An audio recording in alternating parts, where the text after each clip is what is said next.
Does going all in work in sports? Teams that have gone all in the past, right? Some win, some don't. But does going in work in sports? Does going all in really work in sports? Because based on what the Bucs are doing this season, they're all in. They recognize what you and I know, which is that Tom Brady has a limited amount of time left in the NFL. Despite what he says about wanting to play till 45, at some point his body is going to say, I physically cannot do this anymore. His mental might be as sharp as it's ever been, but his body is going to say, I can't do this. And or I don't want to do this anymore. But what's happening in Tampa Bay is unique because it's the polar opposite of what people said was happening towards the tail end of his career with the Patriots.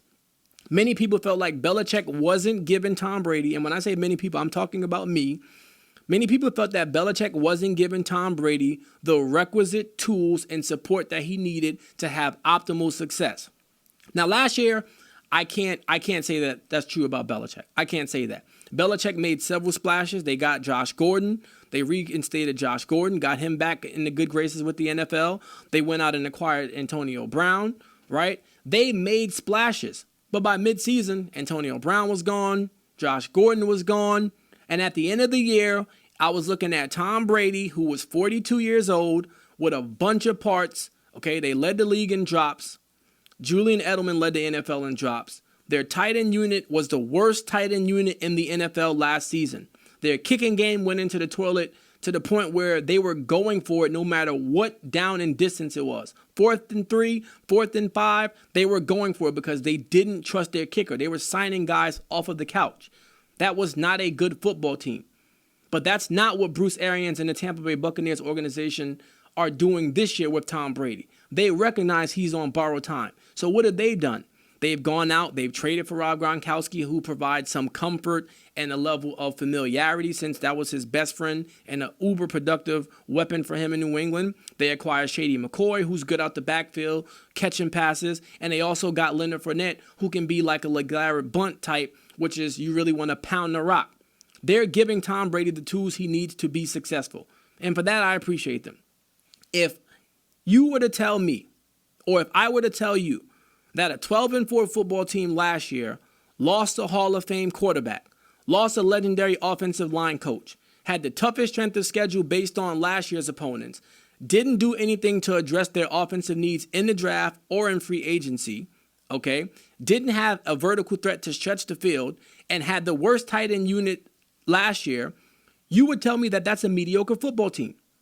You would tell me that that's a 6-10 football team. And that's what I'm here to tell you all. The Patriots will not be good this year. That's not speculation. That's not conjecture. That's not a prediction. It is a guarantee. Vegas has the Patriots at 8.5 in terms of wins this year for their over-under number. That's way too high. This team's ceiling is 7-9. Their foundation is 6-10. Not only is their division improved, but Miami always gives them fits. Miami always gives them fits. Even if it's late in the season or if it's in Miami, the Dolphins always play the Patriots tough.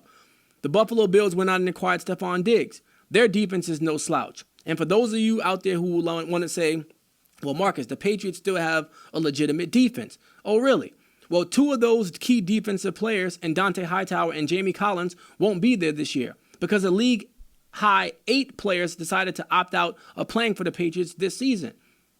And by the way, their defense feasted on young and bad quarterbacks last year, which overrated them. Every time they played a legitimate quarterback or an elite quarterback or an established quarterback or a mobile quarterback, they got gashed. So even if you tell me that you believe in Bill Belichick and you believe in Cam Newton, I don't believe in what's around them. I don't believe in what's around them. And trust me, I get it. I really do get it. Whenever a breakup happens, whenever a divorce happens, everybody picks a side, right? Everybody picks a side. So in this power conflict between Brady and Belichick, there are people dug in on both sides. I think Brady's more responsible for their success. There are some people who think Belichick's more responsible for their success, right?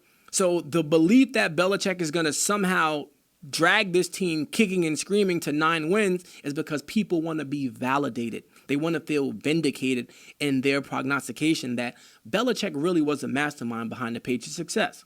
But I got news for you, folks. It ain't happening this year. The Patriots are not a good football team. The Tampa Bay Buccaneers will not only have a better record than them, but they'll be playing late into January in the playoffs.